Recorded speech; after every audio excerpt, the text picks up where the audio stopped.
하나님의 말씀의 강론에 들어가기 전에 저를 또 따라해 주셨으면 고맙겠습니다. 성경은 하늘의 책이다.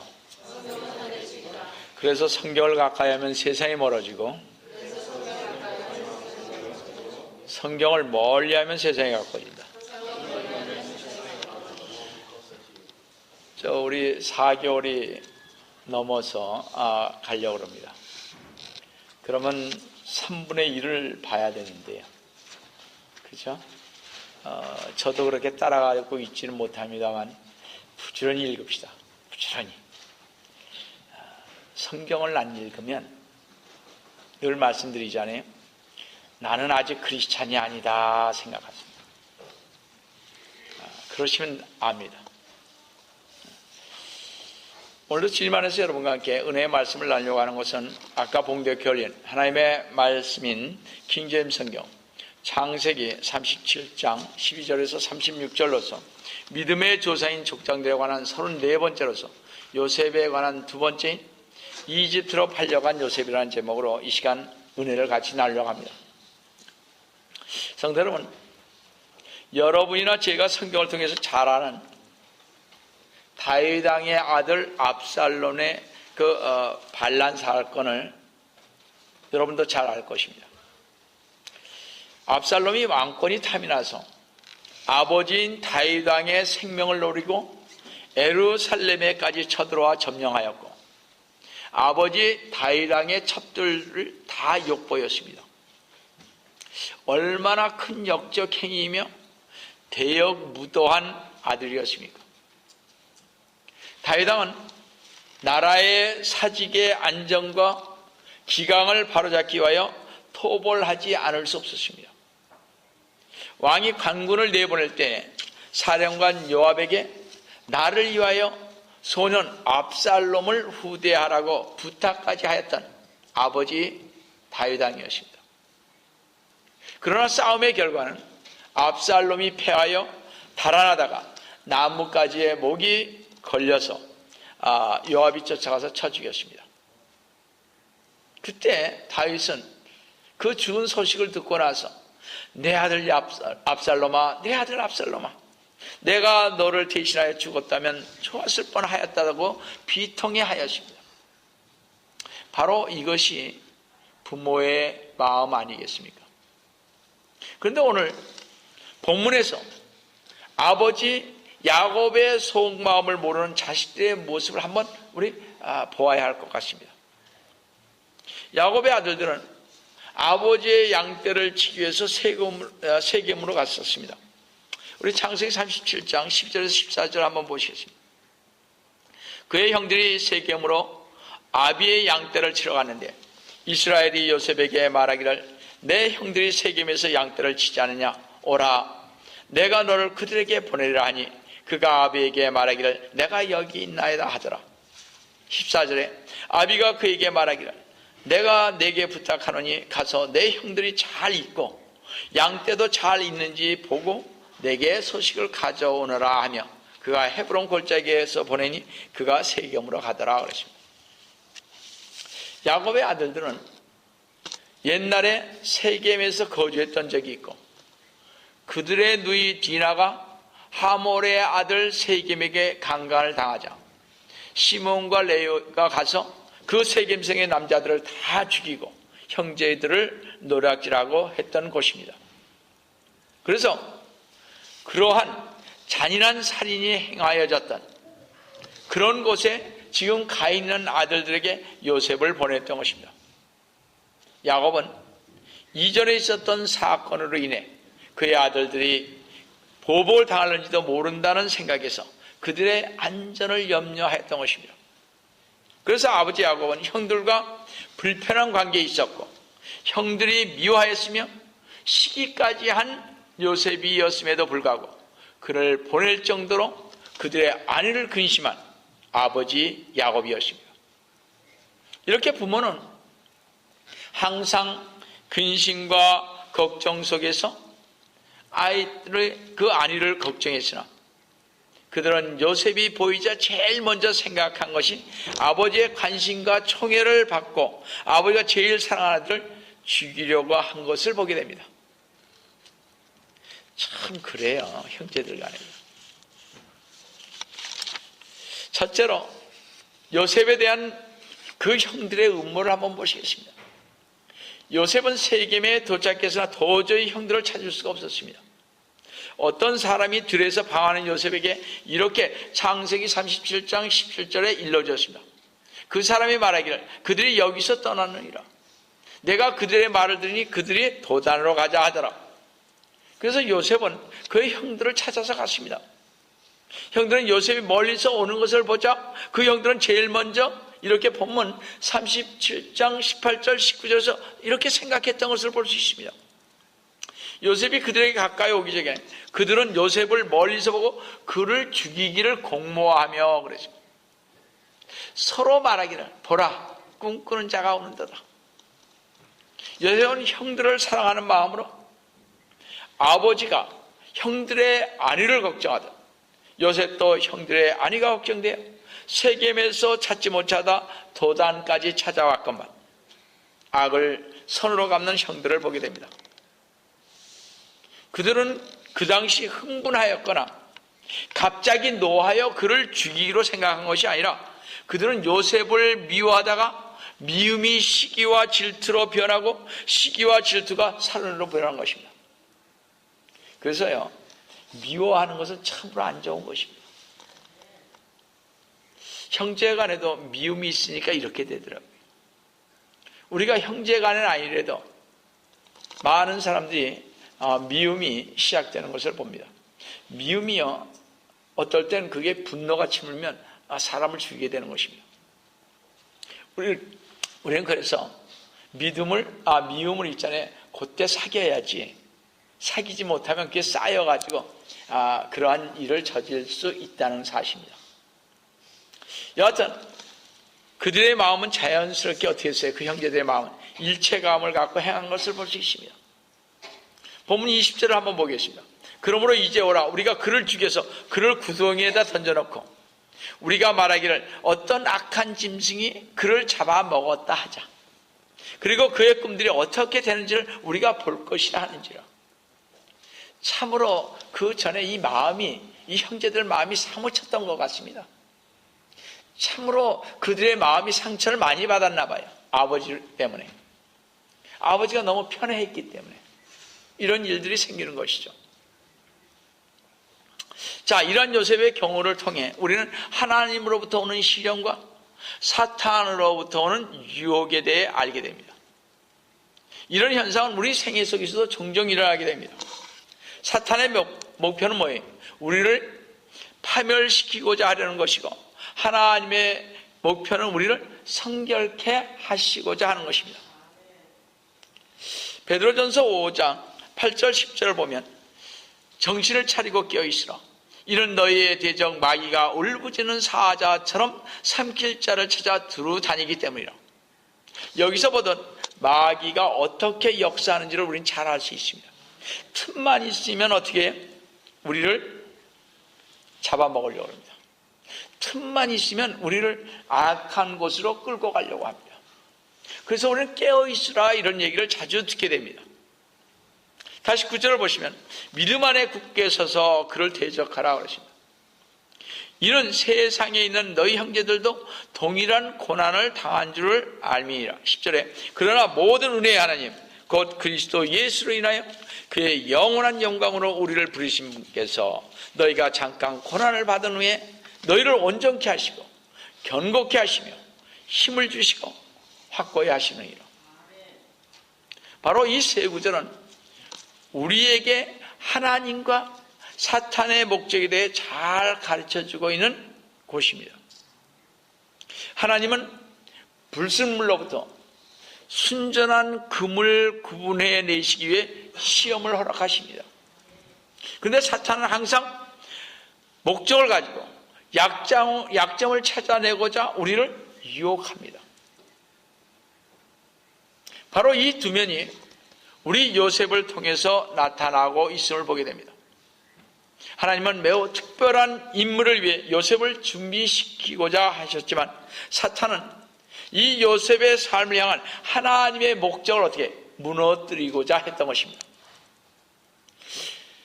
그 형들은 먼저 요셉을 죽이기로 계획하였고 그 다음 아버지 야곱에게 악한 짐승이 그를 잡아먹었다는 것을 믿게 하기 위해 그 아비를 속이기로 모의하였던 것입니다.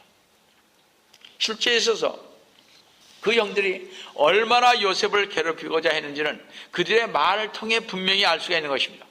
그러면서 그들은 그 꿈이 어떻게 되는 것을 우리가 볼 것이라 했습니다.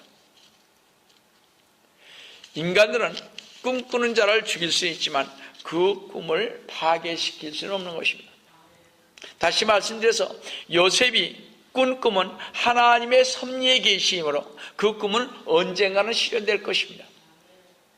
그래서 우리에게는요, 꿈이 필요합니다. 젊은이들에게 꿈이 필요합니다. 이 마지막 시대에 우리에게는 꿈이 필요합니다. 주님한테 어떻게 소망을 가지고 가야 할 이런 꿈이 저희들에게 필요합니다. 꿈이 없는 자는 망한다 그랬습니다. 그래서 우리는 꿈을 안고 가는 것입니다. 소망정에 주님을 기다리면서 주님께서 나와 함께 하시는 그것을 바라보면서 우리는 가는 것입니다. 설령 인간들이 복음의 전도자를 독살할 수 있을지언정 그의 놀라운 하나님의 복음의 진리를 지배할 수 있는 권세를 지닐 수는 없다는 것입니다. 왜냐하면 복음의 진리는 하나님께서 세우셔서 하나님의 섭리대로 움직여지는 것이기 때문에 그렇습니다. 두 번째로 구덩이에 갇힌 요셉을 보시겠습니다. 르우벤, 그러니까 장자죠. 르우벤은 요셉의 형들이 요셉에 대한 음모를 꾸밀 때 요셉을 먼저 그의 아버지에게로 안전하게 데려갈 수 있을 것이라 생각하여 그 즉시로 다음과 같은 계획을 제안했습니다. 잘못하면 이 형들이 요셉을 죽일까 봐 걱정이 됐습니다. 우리 본문 37장 21절 24절을 보시겠습니다. 르우벤이 그 말을 듣고 그가 그들의 손에서 그를 구해내려고 말하기를 우리가 그를 죽이지 말자 하며 르우벤이 그들에게 말하기를 피를 흘리지 말자 그를 광야에 있는 이 구덩이에 던져놓고 그에게 손을 대지 말자 하더라. 이는 그가 요셉을 그들의 손에서 구해내어 그의 아비에게 돌려보내려 함이었더라. 23절에 요셉이 그의 형들에게 오니 그들이 요셉에게서 그의 옷 그가 입은 채색 옷을 벗기고 그들이 그를 붙들어 구덩이에다 던지니 그 구덩이는 비어 있었고 그 안에는 물이 없었더라 그랬습니다. 르우벤이 범죄에 관여한 모든 형제들을 괘씸시키지는 못했지만 르우벤의 이 제안은 하나님에 의해 쓰임을 받은 것입니다. 왜냐하면 요셉을 구덩이에게서 꺼내 이집트 상인에게 팔아 먼저 그를 이집트에 보내고 후에 이스라엘 민족을 그곳에서 보존코자 하신 것이 하나님의 계획 속에 들어있었기 때문에 그렇습니다. 우리는 그래서 이런 것을 보면서 우리는 지금 이 당장 어떤 일이 무산됐다 그래서 하나님께서 주신 그 꿈이 반드시 허물어지는 것은 아니라는 사실입니다. 하나님의 계획은요, 우리가 알지 못하는 원대한 계획이십니다. 여러분이나 저가 알지 못하는 엄청난 계획을 우리 주님께서는 저희들을 통해서 일하시고자 원하시기에 저희들을 반드시 사용하실 것입니다. 단 사용하기 전에 어떻게 어려움과 고난을 통해서 주님 앞에만 매달리게 하는 것을 볼 수 있습니다. 사탄은요, 하나님의 계획을 무산시키려고 요셉의 형들을 충동질하여 요셉을 죽여 구덩이에 넣으려 했지만 하나님은 르우벤의 그 계획을 사용하신 것을 볼 수 있습니다. 그리고 그 형들은 요셉이 입고 있던 채색 옷을 벗겨버렸습니다. 왜냐하면 그 옷은 장자권을 나타내 주는 것이므로 또 꿈을 통하여 높은 신분에 앉게 될 것이라는 것 때문에 형들은 그 옷과 그 옷을 거친 요셉을 보는 일이 견딜 수 없었던 것입니다. 여러분 한번 생각해 보세요. 자기보다 어린 동생이 장자권을 갖고 있다? 여러분 한번 생각을 해보세요. 그게 말이 되나? 형들이 가만히 있지 않죠. 아마 우리들도 마찬가지일 것 같습니다. 제 생각에 우리도 삼형제가 있는데 제가 둘째입니다. 형님이 의뢰 가지면 오케이. 이게 막내가 가지고 있다. 안 나올 일이죠. 그렇지 않습니까? 솔직히 얘기하자고. 그렇잖아요. 둘째는 그렇게 넘어가죠. 그렇지만 이게 다르다는 거죠. 우리가 한번 잘 생각해 보세요. 이 형들이 참 보기 싫었을 거예요. 옷만 입고 다니는 것만 봐도 아주 저 죽이고 싶었을 거예요. 그렇지 않겠습니까?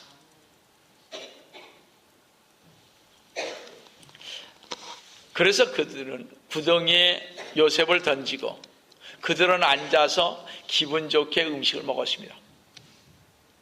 다 같이 보면 창세기 30장 25절 상반절을 보시면 그들이 음식을 먹으려고 앉아있다가 했습니다. 그들은 요셉을 눌려 이겼다는 생각이 도취되어 승리를 축하하고 있었습니다. 이때 그 구덩이에 빠진 요셉은 아마 울면서 형들의 이름을 부르면서 아마 살려달라고 애걸복걸 했을 것입니다. 르우벤 형님 나를 살려주세요. 시몬 형님, 레위 형님, 유다 형님 나를 살려주세요. 아마 이렇게 이름을 부르면서 아마 애걸했을 것입니다. 창세기 42장 21절에 그 말씀이 이렇게 나와 있습니다. 그들이 서로 말하기를, 그들이 언제예요? 이집트로 뭘 갔으면 양식을 사러 갔었을 때 그들이 문제가 생겼습니다. 그때 그들이 서로 말하기를 우리가 우리의 아우에 대하여 참으로 범죄하였다. 그가 우리에게 애원할 때 그러십니다. 얼마나 살려달라고 애원했겠어요. 형 나 살려주세요. 형 나 살려주세요. 얼마나 그랬겠습니까? 그렇죠? 우리에게 애원할 때 우리는 그의 혼의 괴로움을 보고서도 드리려 하지 않았으니 그로 인하여 이 고난이 우리에게 임하였도다. 우리 옛날 말에 사필귀정이라는 말이 있습니다. 그렇게 되는 거예요. 다. 2절을 볼 때 형제들이 음식을 먹고 있을 때 요셉이 울면서 살려줄 것을 간청했으나 그들은 전혀 동정을 베풀지 않았을 뿐만 아니라 구덩이 속에 있는 요셉에게 음식도 주지 않는 것을 보니 아마 굶어 죽이고자 하는 의도를 가졌던 것이 또한 분명합니다. 그들은 요셉을 죽음의 장소에 던졌습니다. 여기에는 영적인 중요한 의미가 있습니다. 즉 부활은 죽음을 통해서만 오게 된다는 사실입니다. 우리가 승리의 삶을 경험하기 전에 먼저 주님과 함께 죽음에 넘겨져야 한다는 사실입니다. 여러분은 갈라디아서 2장 20절 집에 가시거든 꼭 보시고 또 외우시기 바랍니다. 내가 그리스도와 함께 십자가에 못 박혔으나 그럼에도 나는 살아있죠. 그렇죠? 그러나 내가 사는 것이 아니요 내 안에 그리스도께서 내 안에 사신 것이요 내가 이제 육신 안에서 사는 삶을 나를 사랑하시어 나를 위해 자신을 주신 하나님의 아들을 믿는 믿음으로 사는 것이요 그리스도인들은 우리 주 예수 그리스도님과 함께 죽었습니다. 그리고 주 예수 그리스도님과 함께 다시 산 것입니다. 성도 안에는 그리스도 예수 그리스도님이 살아계시고 하나님의 아들을 믿는 믿음으로 삶을 살아가게 되는 것입니다.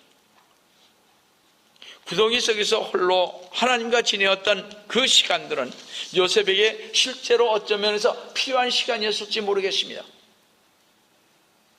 요셉이 비록 의로운 삶을 살아왔다 할지라도 하나님이 요셉과 더불어 행하시고자 하시는 계획에는 아직 미치지를 못하고 있었습니다. 그래서 하나님은 요셉을 준비시키고자 죽음의 장소로 그를 인도하셨던 것입니다. 우리도 역시 하나님께 그 쓰임을 받기 되기 전에 죽음의 처소를 통과해야 하는 것입니다. 여러분, 그래서 여러분에게 어려움이 있으면 감사하시면서 갈 수 있는 그러한 성숙된 신앙인이 되어야 할 것입니다. 많은 사람들은 그렇게 생각을 하지 않습니다. 어려움이 있으면 아유, 나 주님 어려운데 뭘 믿겠어요. 요즘은 더 그렇습니다. 번영신학이라고 해서 너무 정말 돈 많이 벌고 행복하고 즐겁고 이런 것만 많이 생각하기 때문에 그런 것을 안 주면요, 하나님 잘 안 믿으려고 합니다. 그렇지만 성경은 그렇지 않다는 거죠.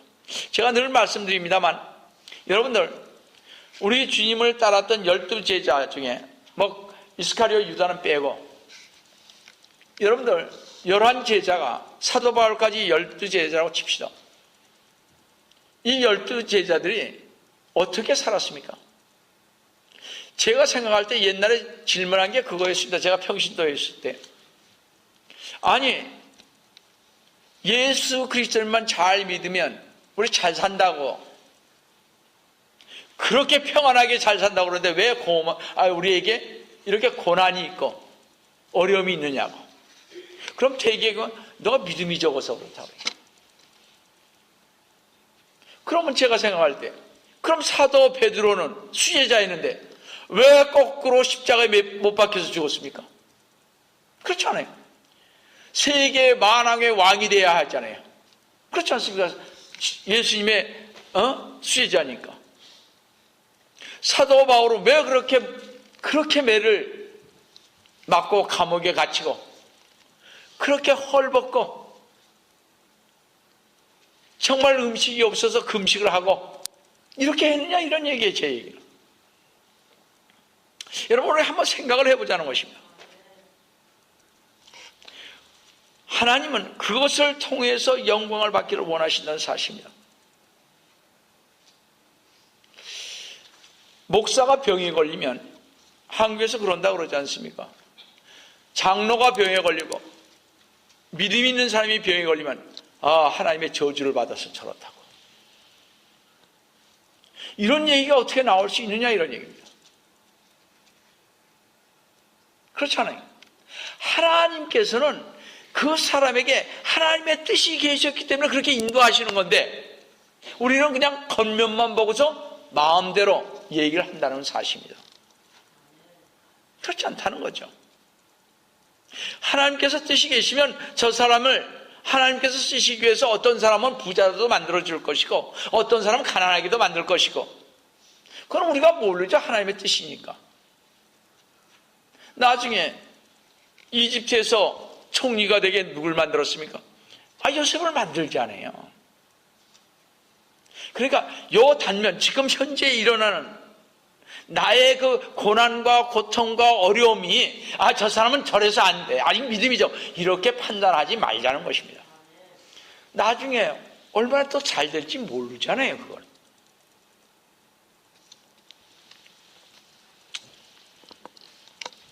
그래서 우리도요, 하나님의 쓰임을 받기 전에 요셉처럼 죽음의 처소를 한번 통과하고 나면 하나님께서 더 업그레이드 시켜서 우리로 하여금 주님 앞에 바르게 가게 만드는 것을 볼 수 있습니다. 구덩이 속에 홀로 던져지게 된 요셉의 모습은 야곱에게 임하셨던 하나님의 방법에 대해 우리에게 생각나게 해줍니다. 하나님은 야곱이 홀로 베델에 있을 때나 20년 후 그가 분열해서 홀로 놓이게 되었을 때 그와 함께 하셨습니다. 고독했을 때 그와 함께 했습니다. 야곱에게. 이 두 사건은 야곱의 생애에 있어서 가장 중요한 사건이 되었습니다. 우리가 가장 애로울 때, 그때가 하나님이 우리가 가장 가까이 계실 때입니다. 주님께서도 그가 팔려 마침내 십자가에 못 박히시기 전에 겟세마네 동산에서 홀로 여러 시간을 고민하며 보냈습니다. 구덩이에 지냈던 그 시간은 요셉에게 있어서 패배의 시간이 아니라 승리의 시간이었습니다. 요셉에게 있어서 이 구덩이의 경험은 승리의 삶이 시작이었던 것입니다. 왜냐하면 요셉에게 어떤 개인적인 야심이나 자존심이 남아있었더라면 희망이라는 것은 조금 더 보이지 않던 그 구덩이에서의 절망의 시간은 모든 자신의 야망과 꿈과 자존심을 버리게 되었고, 그 모든 자신 것은 이제 제거되었고 죽음만이 그 앞에 놓여 있었기 때문에 그렇습니다. 그래서 요셉은 자신이 이제 스스로 그 꿈을 이루고자 자신을 버렸기에 노력하지 않고 하나님이 쓰시도록 자신을 하나님께 드렸다는 사실입니다. 온전히 이제는 어느 누구도 의존하지 않습니다. 우리 어려움이 있으면 아유 언니 나 좀 도와줘. 아유 아버지 나 좀 도와줘. 아 형님 저 이렇게 힘든데 좀 도와주면 안 돼? 아이 야 너 친구 아니야? 좀 도와주지. 우리 이렇게 얘기할 수 있잖아요. 그러나 지금 우리가 홀로 있다면 어느 누가 도와주지 못한다면 누구한테 매달리겠어요? 주님한테 매달리죠. 누가 도와주니까 안 매달리는 거예요. 자기가 할 수 있다고 생각하기 때문에 주님 앞에 매달리지 않는 거죠. 그렇기 때문에 신앙의 믿음이 안 자라는 거죠.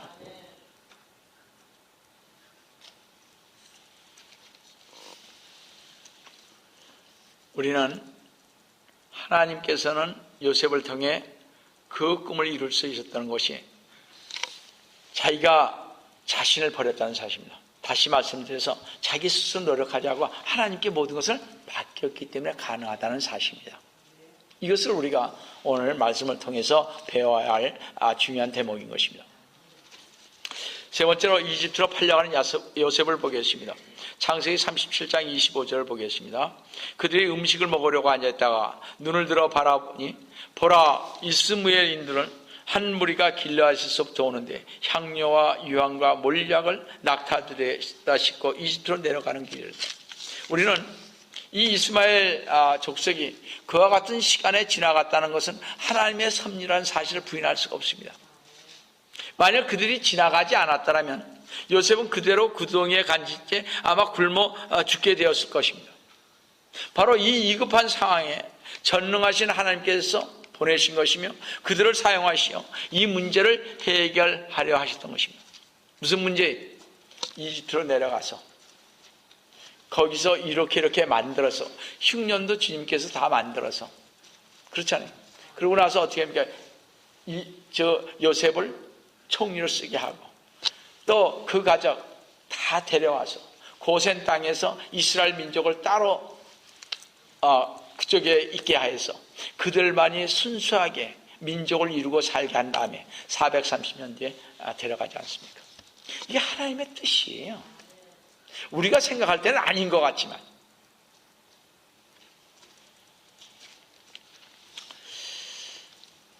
자,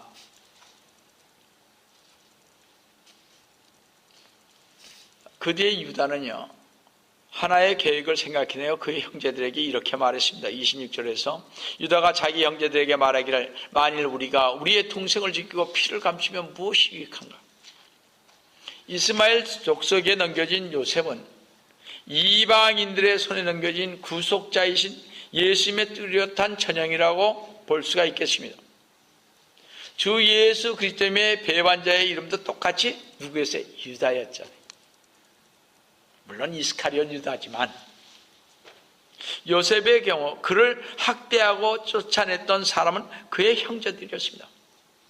그런데 주님의 경우 예수님을 배반했던 자는 3년 반 동안 신뢰하였고 음식을 나누던 사랑하는 제자였습니다.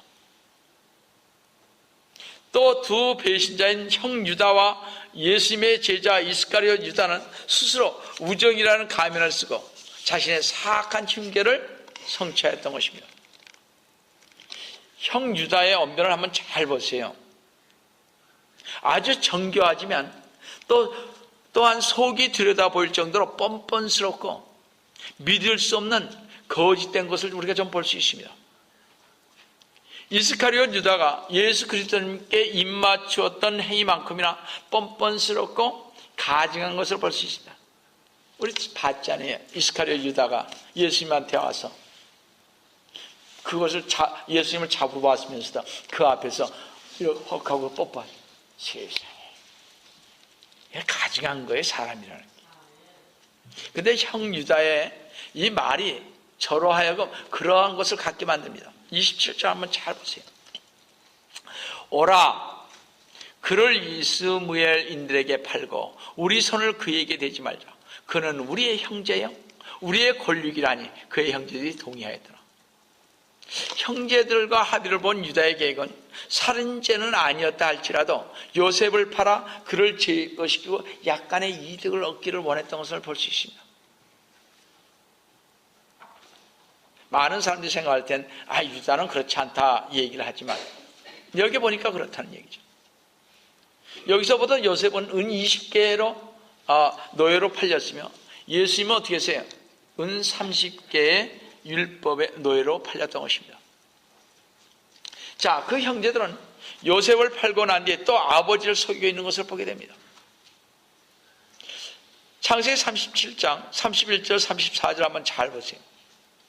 그들이 요셉의 옷을 가지고 염소 새끼를 죽여서 그들의 그 옷을 피에다 적시고 그 채색 옷을 그들의 아비에게로 가져가서 말하기를 우리가 이것을 찾았으니 아버지의 아들의 옷인지 아닌지 보소서 하니. 참 너무하죠, 그렇죠? 한번 잘 보세요. 이럴 수 있나? 그가 그것을 알고 말하기를 누가요? 야곱이 그것을 알고 말하기를 내 아들의 옷이라. 악한 짐승이 그를 삼켰도다. 요셉이 갈기가게 찍힌 것이 분명하듯하며 야곱이 자기 옷을 찢고 굵은 베옷을 그의 허리에 두르고 자기 아들을 위하여 여러 날을 애도하더라 그랬습니다.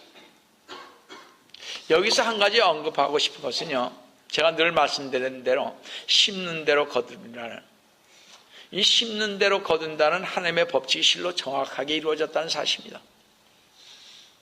우리도 심으면 그 심는 대로 이루어지는 것입니다. 야곱은 이전에 작은 염소를 죽여 음식을 만들어 아버지 이삭을 속여 축복을 가로채는데, 이번에는 그의 아들들이 어떻게 작은 염소를 잡아 요셉의 옷에 피를 묻혀서 그를 속였다는 사실입니다. 아버지가 속이니까 아들들도 염소를 잡아서 있잖아요. 그 채소 거기다 뿌려가지고 아버지를 속이는 것입니다. 우리 성경은 꼭 그렇게 역사하더라고요. 그렇죠?